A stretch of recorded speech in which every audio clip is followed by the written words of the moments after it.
Sebelum menyampaikan firman Tuhan, saya ingin menyanyikan sebuah pujian bagi saudara-saudara sekalian dan untuk kemuliaan bagi nama Tuhan.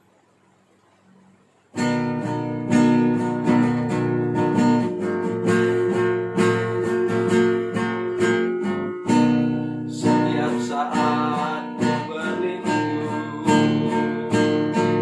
di bawah tangan kasih-Nya. Hari demi hari ku berlalu di dalam kuasa-Nya.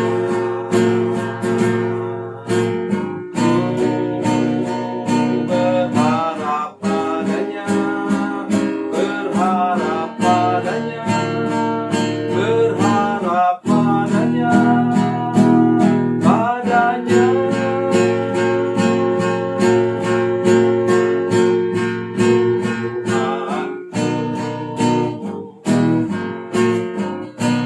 Setiap pagi ku menanti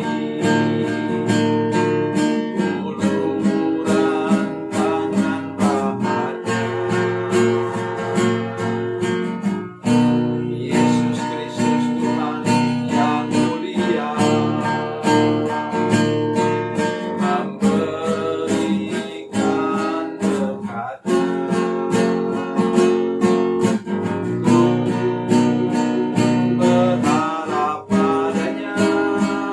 Berharap padanya, berharap padanya, berharap padanya, padanya.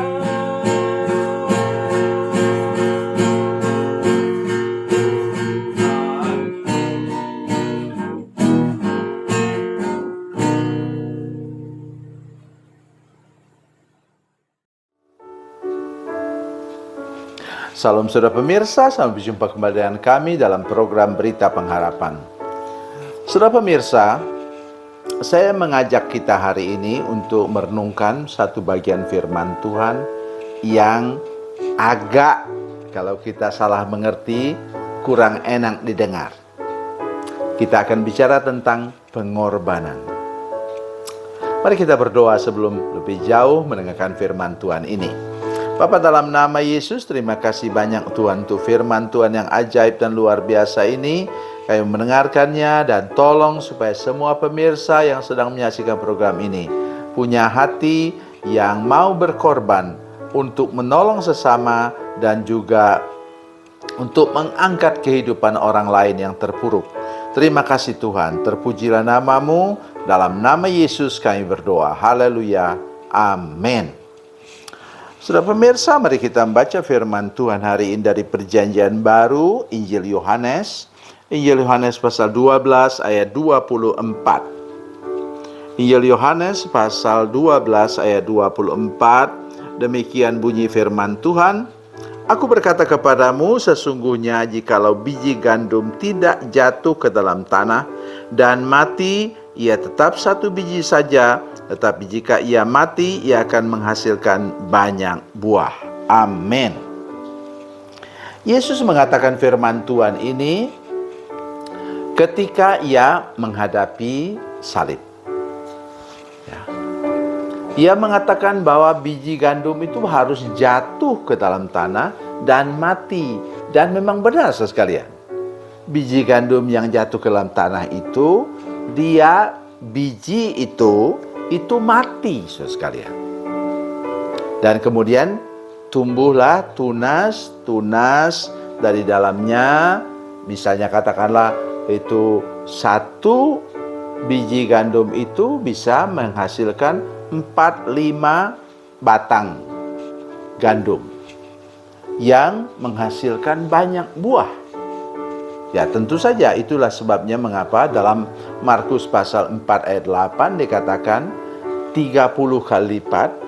Itu satu tangkai gandum itu umumnya minimal 30 butir, 60 butir, dan 100 butir. Yang paling banyak. Terus saya bisa bayangkan 30, 60, 90 toh.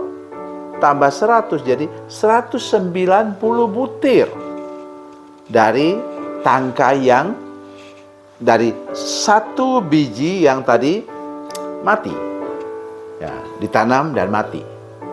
Saudara sekalian, saya ingin ingatkan kita, Yesus mengatakan ini kepada murid-muridnya. Dan kita tahu bahwa dari 12 orang murid, karena Yudas sudah diganti dengan Matias, saudara sekalian, dalam Kisah Rasul pasal 1. Jadi 12 dan termasuk tambah 13 dengan Rasul Paulus.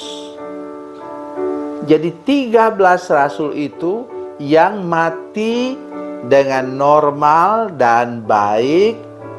Kalau mau katakan demikian, hanya Rasul Yohanes. Saudara tahu cerita Rasul Yohanes? Dari Kaisar Domitian yang sudah putus asa karena menghambat pelayanan dari Yohanes, tidak mampu menghambatnya. Dia buat apa? Dia suruh buat itu yang panjangnya 2 meter, wajan atau kuali. Kemudian dia ambil minyak, kemudian penuh di situ, diikatlah Rasul Yohanes, saudara sekalian. Itu cerita sejarah gereja mengatakan demikian. Diikatlah dia, dimasuk ke dalam itu, melepuh pun tidak. Itulah sebabnya Kaisar Domitian kemudian buang Rasul Yohanes ke mana? Ke Pulau Patmos. Ya, di sana dia meninggal. Tapi di sanalah dia kemudian dapat apa? Menulis surat Wahyu. Kenapa saya sebut surat? Sebenarnya itu surat kepada 7 jemaat di Asia Kecil. Ya, hanya dia yang meninggal karena sudah usia tua. Saudara pemirsa, saya ingin ajak kita semua lihat. Gereja dimulai dengan pengorbanan. Bukan korban harta benda, korban jiwa. 12 murid itu semua meninggal karena menjadi martir. Kalau sudah dengar sejarah gereja apa? Itu Rasul Petrus itu mati disalibkan di Vatikan, Bukit Vatikan sekarang itu, yang menjadi pusat dari gereja Roma Katolik. Saudara sekalian, dia salibkan sana dengan kepala ke bawah. Betapa pengorbanannya. Ya, oleh sebab itu, ya kita percaya bahwa semua rasul-rasul itu sekarang ada di Yerusalem baru. Dan semua cerita orang yang pernah naik ke surga, saudara sekalian, mereka ceritakan bahwa penjaga pintu memang Rasul Petrus, ya. Oleh karena dia secara luar biasa Tuhan pakai untuk menolong banyak sekali orang percaya kepada Yesus. Dan Tuhan mengatakan dia bahwa dia menjadi penjaga pintu surga. Luar biasa. Sekali lagi saya katakan apa? Berkorban. Kita berapa tahun yang lalu dilanda oleh COVID-19. Dan ketika itulah kita melihat betapa orang sedia berkorban untuk menolong orang lain. Ada orang yang bahkan ketularan oleh karena sedia menolong orang lain. Ya. Jadi mari kita hari ini punya sikap hati itu. Supaya bisa berbuah banyak, kita harus tanamkan di pikiran dan hati kita kesediaan untuk berkorban. Kadang-kadang begini, saudara sekalian. Ya, bagaimana kami mau berbagi dengan orang, untuk kami saja belum cukup. Saya katakan kepada saudara sekalian, ingat kata-kata ini, jangan tunggu kaya baru engkau berkorban. Ya. Jangan tunggu kaya, apa adanya. Pada waktu itu ada kisah di Jawa yang sangat mengesankan saya. Saya tidak ingat di mana tempatnya, di mana orang-orang pada waktu COVID-19 dibuatlah papan, ya, papan kayu, ya. Di situ kemudian dipakukan paku, di mana orang bisa berbagi dengan apa? Seikat kangkung. sekilo beras. Oh, luar biasa. Saya waktu menyaksikan itu saya menangis. Oh Tuhan, saya belum seberapa dengan mereka berbagi. Ya. Memang saya selalu, kalau kami di sini di gereja kami saudara sekalian, setiap akhir bulan kami bawa 5 kilogram beras dan 20.000 uang, 20.000 rupiah uang setiap kepala. Untuk dipersembahkan apa? Untuk menolong, menunjang pelayanan kami di antara orang-orang suku terabaikan. Memang saya selalu buat itu. Tetapi sudah tahu, waktu saya melihat itu, cerita itu saudara sekalian, di media sosial, saya sungguh-sungguh terharu. Apa artinya seikat kangkung?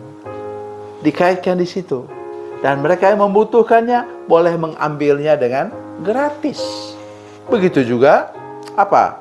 Begitu juga dengan beras 1 kilo.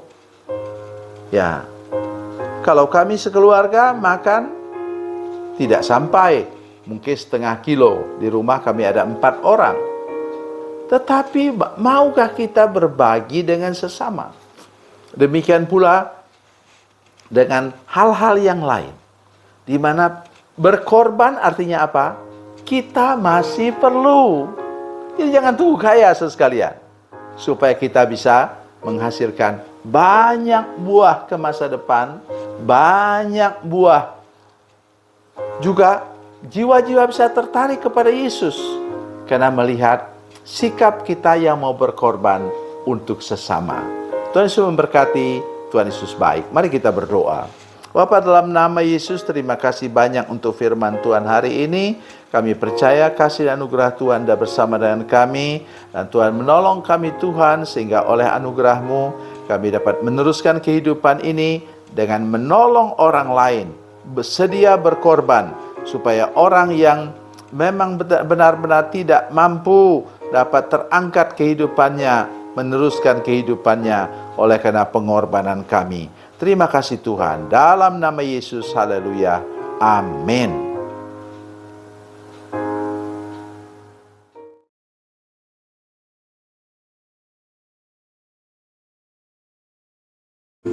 Salam saudara pemirsa, mengakhiri program ini, saya mohon kepada saudara-saudara pemirsa sekalian untuk bila saudara menyaksikan program ini melalui channel YouTube, maka tekan subscribe dan bunyikan lonceng.